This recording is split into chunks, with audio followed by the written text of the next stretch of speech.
what's interesting is the expectations of employees are so much higher.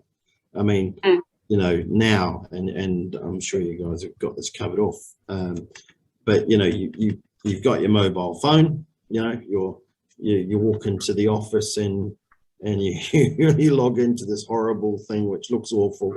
It doesn't have everything you want on it, and then you're there. But you know, and employees, particularly the new generation, are not prepared to put up with it anymore. No. Yeah.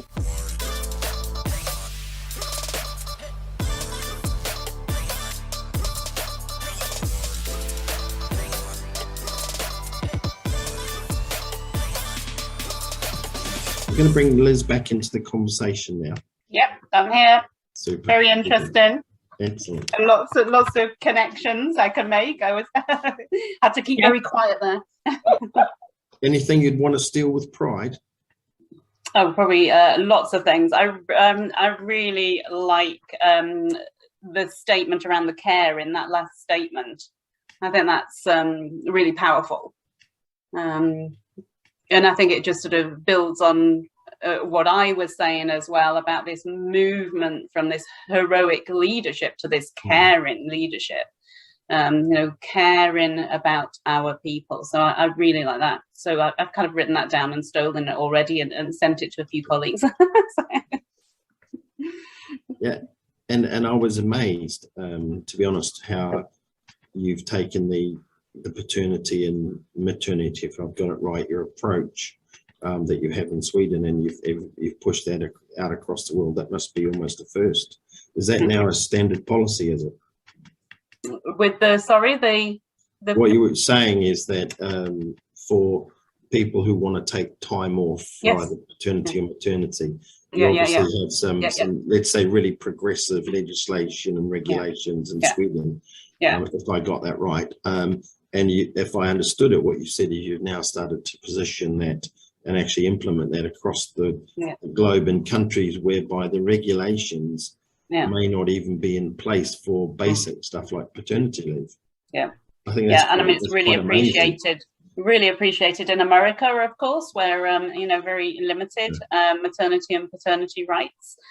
In China, often, well, very unusual for the male to take the leave. So so we're seeing quite a healthy uptake, I would say, from those countries. And of course, there's a cultural change as well. You know, I coming from the UK to Sweden, I mean, it was it's not very far away, but actually it was a shift in my thinking as well. You know, when people were going on parental leave, you know, and coming back to their jobs, I had my British head on, was going, oh, well, the job won't be there when you get back. And of course it is. It's part of the culture. Did you want to comment on that, Andrea? Yeah, I was just actually thinking. I really like this policy, and I believe that this is something which many companies has to follow. We also have paternity policies, and I was also just thinking it's really helping inclusion and diversity as well. I mean, it's sending a very powerful message out there, isn't it? Yeah, absolutely. And that was key. I mean, our CEO talks about this as well. You know, our CHRO, when she was approached several years ago to become the CHRO by the CEO, she said, but I've got small children. And he said, so what? This is Volvo Cars. You know, we need to be able to balance that. And it's so important. I did a lot of work in professional services. And we used to work with sort of senior manager level population.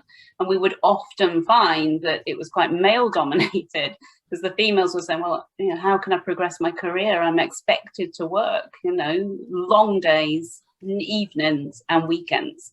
I can't do it. I want to start a family. And I can resonate with that, because my background, I spent 15 years in legal and professional services, actually. So I do, and I do see a big difference here at NOKIA, and also now understanding Volvo better, because here the flexibility is real. I mean, I'm a single mom with a small child, so flexibility for me is really key. Being able to run such a role, I would need the support from my line manager, being, you know, as flexible as possible with my working time. And this is something which I really appreciate, and many of our colleagues are appreciating. During 2020 and the beginning of 2021, I had a big team at the time. But we were able to manage to connect. I was able to manage to connect approximately 10 people from my team in a week, you know, just for 15 minutes coffee chats, just to check in. And so many parents were, you know, talking very positively about this flexibility. It was amazing to hear. Yeah, oh, super good. Really important. So there's a question that came into the Q&As, which I'll just pick up, and then we'll drop into the broader conversation around that we talked about yesterday. I think we've actually covered quite a bit of it, so I'm going to just put a different spin on it, if that's okay. But there was a specific question in the chat, Liz, about your 1-minute feedback process. Yeah. The first question was, how did you do it with people who were working remotely? And secondly, coupled with that was, did you get any metrics or any analysis out of it? How did we do it remotely? Well, we were, I think, quite creative, because of course, when we did it, China were coming back into the office just at the point that Europe were going home. Sure. So it was quite interesting. So we were getting we asked people to take pictures and post them online. So when we woke up in Europe, we could see what had been all the activities that had been happening in China in the office. And then, of course, we encourage people to dial each other up, you know, take a Teams meeting, take a walk and talk to give feedback, really encouraging that. So it wasn't that hard, I don't think, to do it online and virtually. It seemed to work. And metrics, no, I would say. We saw it as a fun activity, but also with a very serious message.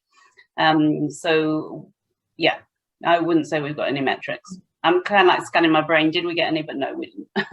Yeah, but I think it was more of an opportunity for people to, you know, and I agree, as you mentioned, a fun activity rather than a must-have. Yeah.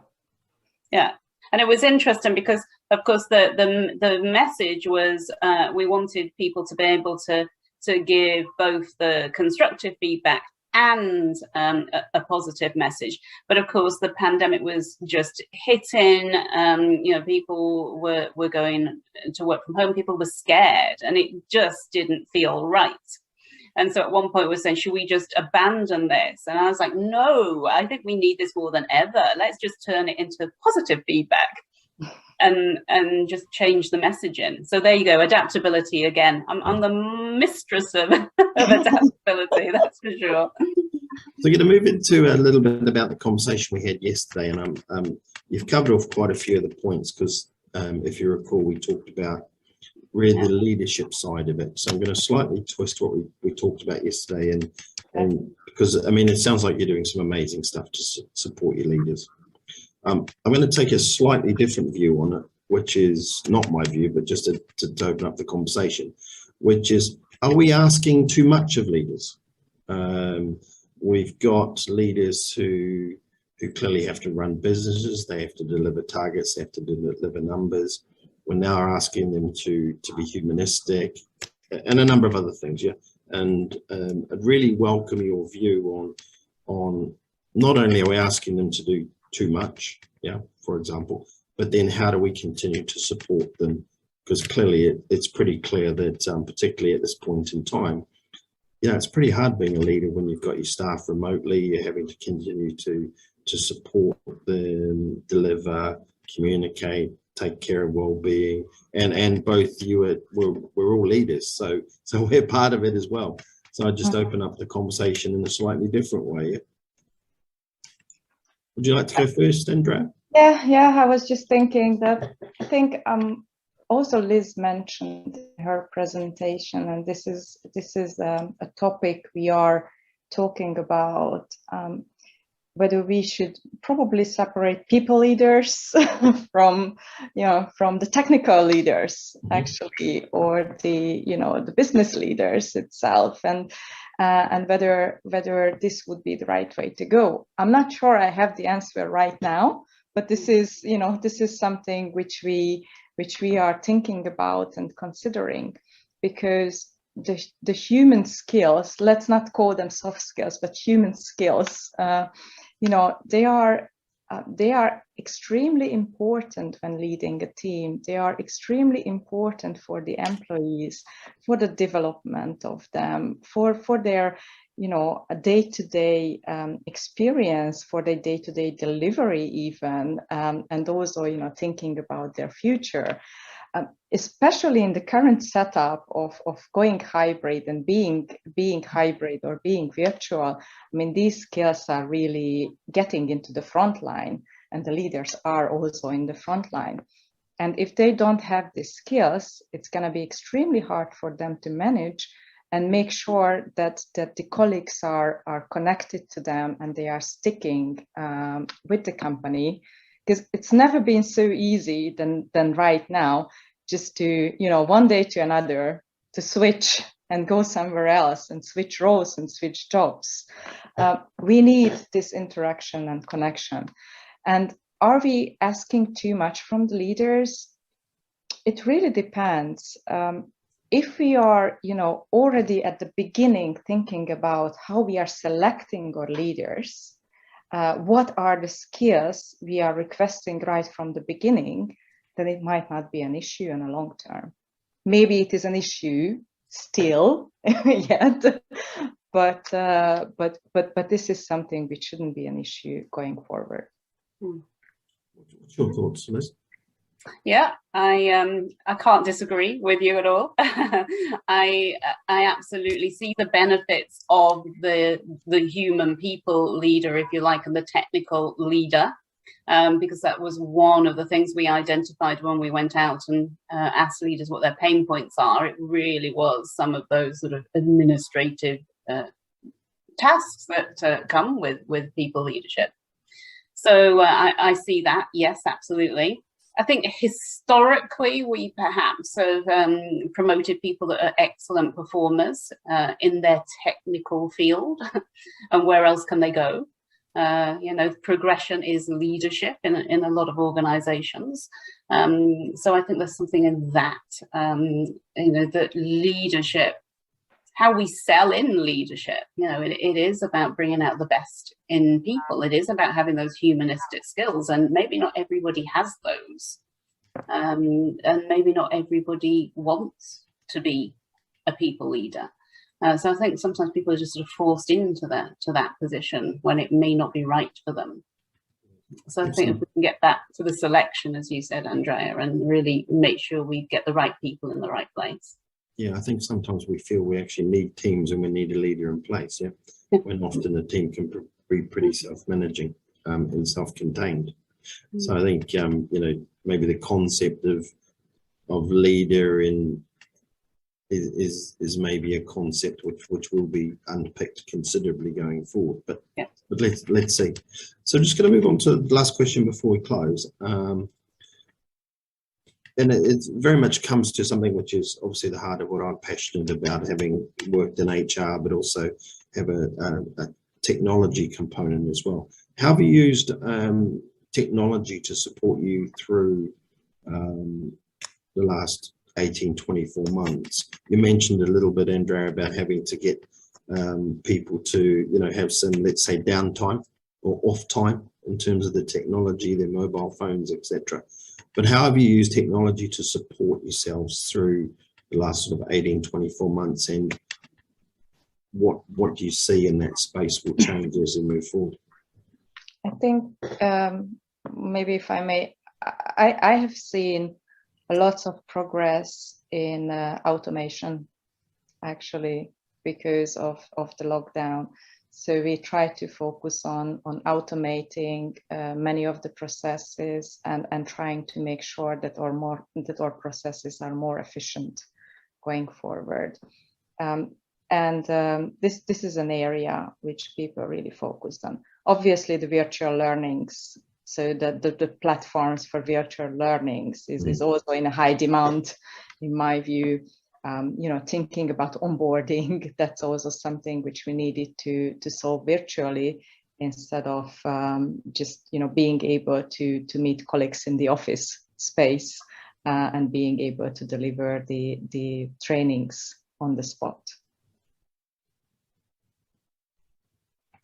Yeah, I think I'm just going to say the same, really. We obviously went on to Teams in our case and became very proficient in the use of Teams, so that's been fantastic. We very quickly, when it came to our leadership development, went online, and then that helped us moving forward on our digital investment when it came to learning and leadership. So that's been great. We were able to move forward quicker than we probably would have done. And we've been able to use different tools like apps, which have been able to support our leadership with the development, so nudge effects. So I think it's been really important for us. Yeah, so there has been positives, of course, coming out of this pandemic. Yeah, we've seen. I mean, if I take my own Oracle experience, and I said at the beginning, I haven't actually been into the office for 2 years, and I've only been with the organisation for sort of 2.5 years. Yeah. So that says something in its own right, doesn't it? But we're in a very privileged position, I guess, of having some great technology and some great support. But what we are seeing is very, very clearly is companies who are maybe not NOKIA or Volvo or Oracle, who haven't had that investment over time, have really struggled to be able to pivot very, very quickly to a different way of working and a remote type of working. All the way from we're here today talking on Zoom. Yeah, for us probably, and for you, it was okay. Well, that wasn't particularly difficult. You've got Teams again. We just meld into that. But a lot of organisations have really had to really try and accelerate the whole digital transformation journey, and it's been substantial. So we clearly, in a lot of cases, in a privileged position on that. But yeah, we definitely see a lot. We see a lot of organisations now trying to be able to implement, the things that you've shared with us. Actually, you need to have the foundations in place, and I'm sure you probably do. So a lot of that is really starting to accelerate, I would say.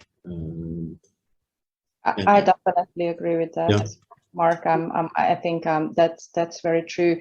And just coming from a telecommunication company, the company itself have seen an increased demand from customers to,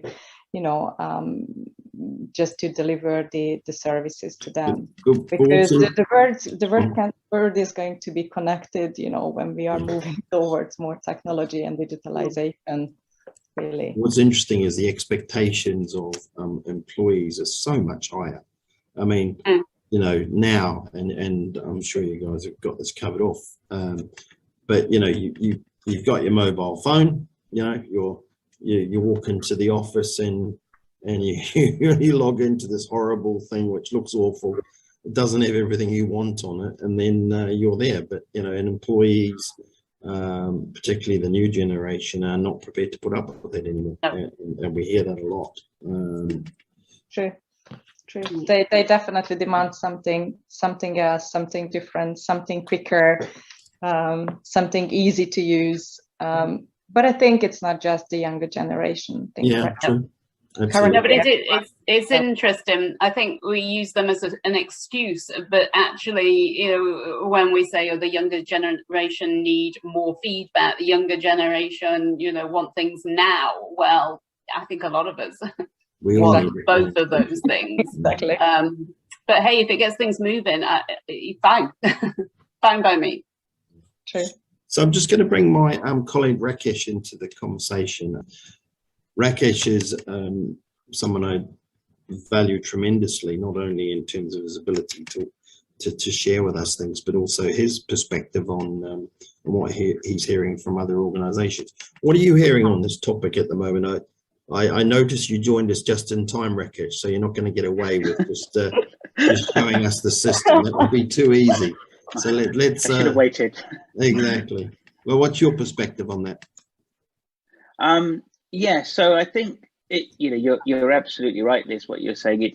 We use the younger generation as an excuse sometimes, but actually, whichever company I talk to, it's all about having technology that allows you to do things quickly, efficiently, and easily. Because for most people that all of your organizations employ, their day job isn't HR. It's serving your customers or building your products or whatever it is. So when I need to interact with HR and when I need to look at information or develop myself, I want it to be easy to do. I want to be able to do it in a way that suits me, whether that's on my phone or on my iPad or on the way into work, whatever that is. So it's really about having technology that enables people to do things quickly, easily, and efficiently. And what's happened over the last few years is, we're so used to that in our personal lives now. You can check your banking on your phone and transfer things and speak to your pizza delivery person or whatever it is. And we expect that from work. And I think that's probably where the younger generation come in, because there are people that are growing up with that now, and so the expectation is, why is it worse when I'm in the office? What's even more interesting is you're starting to see different ways of interacting now. So moving from me using my thumbs to type a message, to a lot of voice now, and expecting that to be in place is what I'm also hearing a lot of, which for me is, I haven't quite got my head around that yet, to be honest. I need to type or get on the phone, sort of. And it's who you're interacting with as well, isn't it? You could be using your voice or text or or any other input method, but then you've also got things like digital assistants that are supporting people faster. And it's not taking away from those human experience, it's augmenting it and improving it. But there's a really interesting question in the chat, which was around employee experience. Well, firstly, there was a number of really complimentary things in the chat, in the Q&A there, which said, great stories, thank you very much. One of the main questions I'd like to bring out was, how are you measuring employee experience? So we talk about the fact that through whatever we're doing, we're looking to improve that employee experience. And one of the questions that came out was, as I said, how do we measure employee experience and determine whether we're actually moving forward or not? I think it's a complex question to answer, in my view, because employee experience has so many aspects. Mm-hmm. So we are running the post surveys regularly on different topics to understand, how people are coping, what their preferences are, what they would like us to, do more or do less. And then there are also, if I'm just thinking about the people care team currently in my organization, we are definitely want to, move towards having more open feedback from our employees, understanding, where they are on their journey. We also plan to have the voice of the customer, questionnaires, and it might not be just about measuring it, but also kind of think proactively what might be important for them, what might be interesting them going forward. So, but I think as much as possible, open feedback from them, that's definitely a way to go, which I would suggest. Liz, any thoughts on this? Yeah, I mean, we're on the Pulse survey as well, you know, regularly listening to what people are saying, what they're thinking, where they're at the moment. And we've got, you know, various dashboards where we're looking into, well, D&I, for example, and our graduate program and our leadership, so we can keep measuring, you know, where are people at right now. So complex, it's not all in one place, so we sort of have to gather it and pull it all together. But yeah, maybe just one additional thoughts to that, you know, because of the dashboard, mentioning the dashboard. So we also have an in-house analytics team, which is putting together HR analytics for us. And I think, you know, just reviewing all of the information which they provide, you know, slower attrition rates, you know, these can be all indicators besides the post surveys of the employee experience and how we are providing our services. So as Liz mentioned, you know, pulling together all of this information and making sure that we understand, that we are also data savvy enough to understand all of this information and connect the dots. But I think that's interesting what you said there about the people analytics, because we also have a people analytics team, and it is about making sense of the data, because sometimes you can look at the data and think, well, what does this really mean? And so then it's about sense making, and we certainly did that when we were looking at some of our exit data, and then thinking, okay, we need more data now to really understand some of the nuances of what people have said at a higher level. So yeah, it's great to have the data, but yeah, you need to really tell the story with the data. What does it mean? Rakesh, any thoughts? Yeah, I mean, I think, yeah, echoing what you're saying, the analytics are really key, and not just looking at, you know, like a pulse survey in isolation, but actually combining that with other data around the business to understand what you're actually being told, and I mean, just one thing I'm seeing with those pulse surveys is some organizations are making them, you know, really small. So if you imagine, like, when you leave an airport sometimes, or if anybody's been to Heathrow, you have the kind of smiley faces. So how are you feeling? So just sending out really simple feedback surveys like that, and capturing at different points throughout the year, and when there are different events in the company and so on, how are people feeling? So it's not even a 5-minute exercise, it's a 5-second exercise, and combining that with other data to understand, you know, actually what are the things that impact our employees positively and negatively, and how can we capture that? So, you know, that's something we're seeing a lot more of. Yeah, by the way, I didn't plug this question in, but interesting enough, I was actually asked this question by Facilitator a couple of weeks ago, and I had to think because, you know, I would have said quite similar things to what you said. But what was interesting in the conversation where it went was, actually, if you look at employee experience and break it down, you can probably come up with a number of, let's say, things which have an impact on an employee experience. For argument's sake, performance management, learning, etc. Yeah? So you can sort of look at these let's say, blocks which have an impact on experience, and you can actually start to measure some of those. So for example, and you've got to make sure you don't make the wrong conclusion. So for example, some organizations will run a performance management process with goals, targets, etc., the whole lot, the standard managed by objectives process. And in a lot of cases, employees don't follow it, okay? So you could say, look, what's the experience of the process? The experience could be, actually, I don't like the process, I don't follow it, so I don't have a good experience. But actually, it could be, well, actually, my manager's really good at coaching me, and we have some really good conversations. So actually, I'm very happy with our performance management process, but I don't go into the system. I don't use the tools because actually I don't want to.